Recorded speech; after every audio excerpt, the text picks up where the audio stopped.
Good morning, everyone. And today you are in for a treat because today you are getting to experience the tool demo from my own personal shop. Now, I want to be able to angle this thing down because today I'm going to be talking about bandsaws. Okay.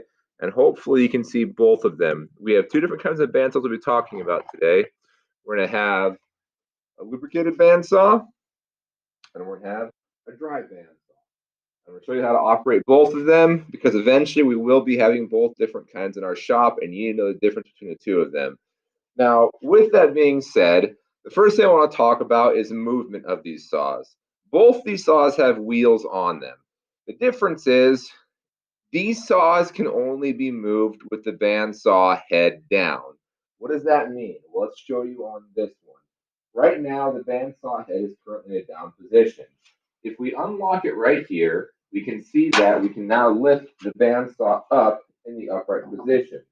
Now, this is the position we want to have the saw in when we're cutting our material, but we do not ever want to move the saw in this position. The reason why we don't want to move the saw in this position is because if we lift up on the handle here, this now makes the saw extremely unbalanced.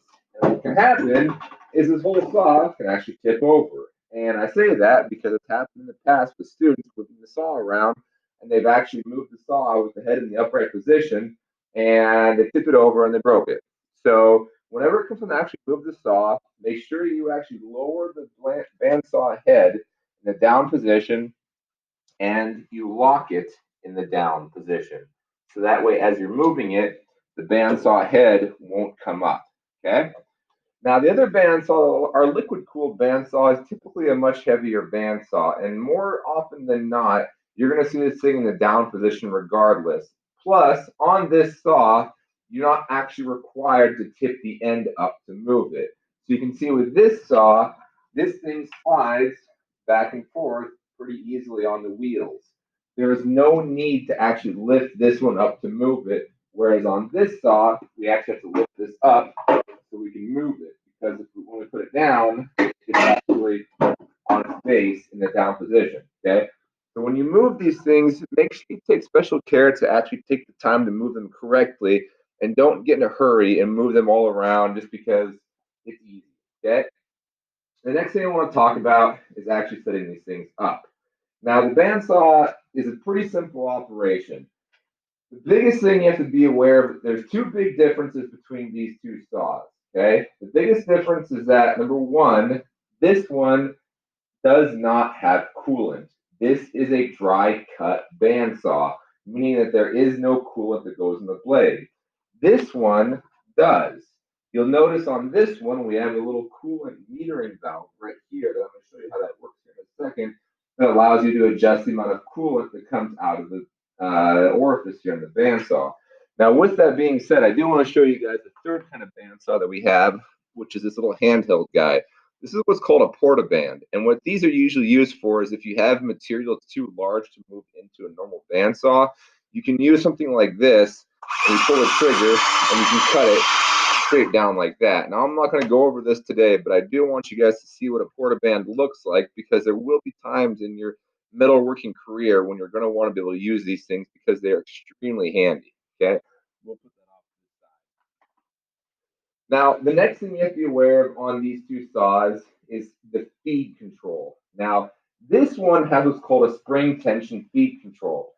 If we unlock the head, we'll lift it up, and the tension on the head is actually controlled by this spring right here. Now, you have to pay attention because this spring is what controls how heavy the saw blade head actually is. That should only be adjusted if you're cutting different materials. But for the most part, you want to leave the adjustment on that right where it's at. Because the way this thing operates, you're going to put your metal in. Once your metal's in, you're going to clamp it down. You're going to slowly lower this down. Don't bring it to touch. Once you get it close to the material, you'll flip it on and then gently rest on the material. And the weight of the bandsaw head will cut it down through the material. This one has a hydraulic feed control. The hydraulic feed control on this one actually controls the rate at which the saw blade head falls. So if we lift the saw blade head up on this one, it's a lot heavier. Two, you'll notice right now it's not moving. Okay, that's because this valve right here controls whether or not the saw blade falls. So if I turn the valve into position like this, you can see it starts to fall very, very slowly. What if I want to speed at the rate at which it falls? This knob here on the end, this controls the speed at which it falls. So you tighten or loosen the knob, and that controls how fast the blade falls. Typically, you want to have it fall at a pretty slow speed. In fact, most of the time when you set your feed rate on this thing, it should be about like that. That thing is hardly moving.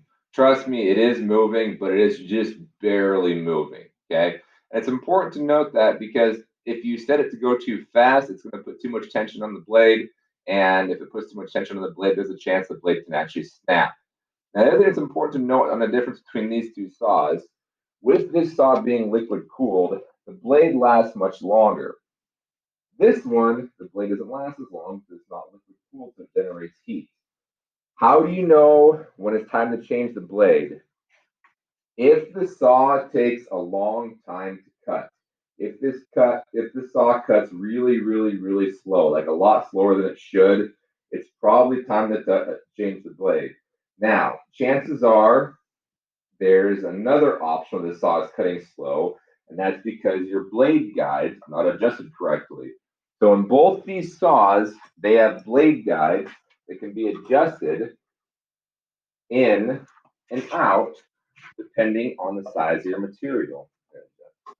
More. So you can see we can adjust this in or out depending on the size of the material. Now, if we're cutting small stuff that's pretty straight, we're going to adjust this thing all the way in so it gets as close to the material as possible. We want to make sure that whatever material we're cutting on this thing, we want to keep the blade guides as close to the material as possible. The reason why is because there's less of a chance of the blade binding up in the material if you have the blade guides a lot closer to the material. So make sure you have them adjusted correctly. Okay. So the last thing I want to make sure I mention these saws is the angle adjustment. On this one in particular, we have an angle adjustment on the back side here. We loosen this and we loosen this. This allows us to adjust. I'm going to open the jaws back up here. So this is how we open it up so we can adjust it and put other stock in. We can see here we can adjust the angle of this one for different sizes, and we can also adjust the angle of this one for different angles. The angle adjustment is available here on the back side of the saw, so if you don't know how to measure your angle, you can actually line it up with the angle adjustments on the back side of the saw here. We're going to keep this thing straight, so I'm going to put it in a straight position, tighten it, I'm going to move this all the way over, and then before I tighten my lock nut back down, I want to get this thing all the way in to as close as possible to clamp, and then I want to tighten this guy down.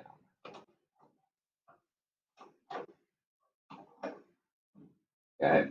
Don't operate the saw if your clamps are not tight. Okay. On this one, it's got a very similar setup. You can see we have our angle adjustments on the back side of the plate here, and we have that angle adjustment for the clamping guide right here. Okay. Now let's show how to actually cut on these things. So I'm going to cut some aluminum stock that I have handy here. I'm going to cut it on our coolantless bandsaw first. The way I'm going to show you how to do this, I'm going to open this up. Put our material in. Okay. Now, typically, you want to actually measure your material first, but you always want to double check it from the base of the blade. So I want to make a 3-inch long piece here. So I'm going to adjust this to be 3 inches from the front of the blade. Right there. Okay.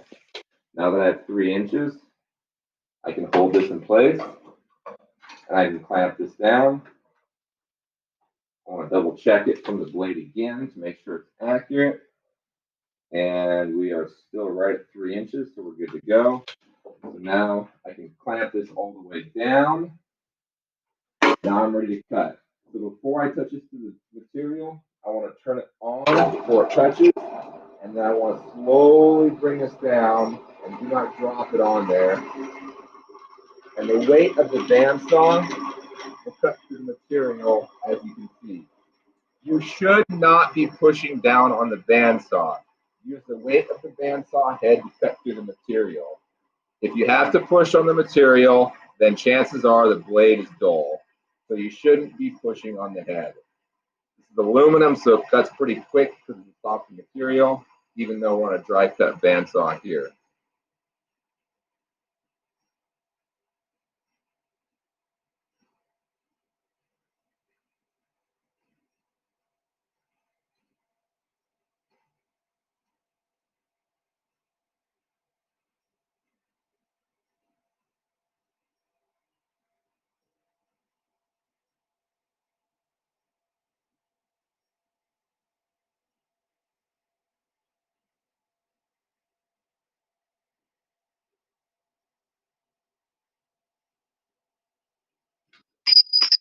Both these saws have an on and off switch that's triggered when the blade head comes all the way down. So you can see the saw automatically turned off when it came down. That's because the switch was automatically hit with the blade head. So I'm going to take the material out. I'm going to move it over to the other bandsaw. Okay. I'm going to move it into this one. I'm going to raise the cutting head up just a little bit so we can clear it. Now my valve is off, which means the head is not moving. I'm going to once again cut a 3-inch piece. I'm going to get my clamp pretty close first. Okay. I'm going to get my 3-inch piece measured. Flex a little bit, right about there.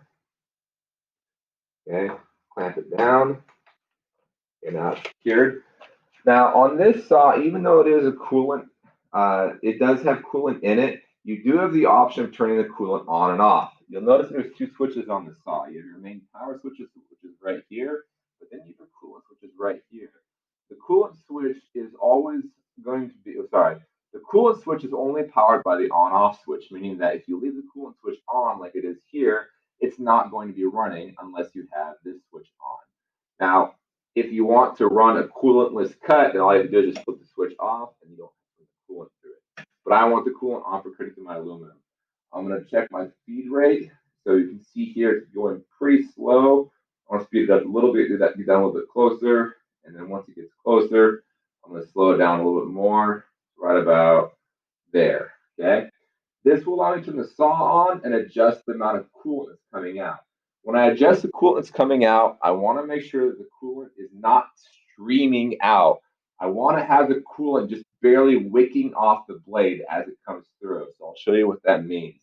If I turn this thing on, we can see here the coolant is just dribbling off the blade. You don't want to have it spraying like that to make a big mess. And we don't want to have it be none at all, okay? You should adjust your valve to show just a little bit of coolant wicking off the blade as it comes out of the coolant feed tube. So we can see we've got coolant coming out, and we want to look right about like that, okay? That's what we want for coolant. I'm going to turn on the valve.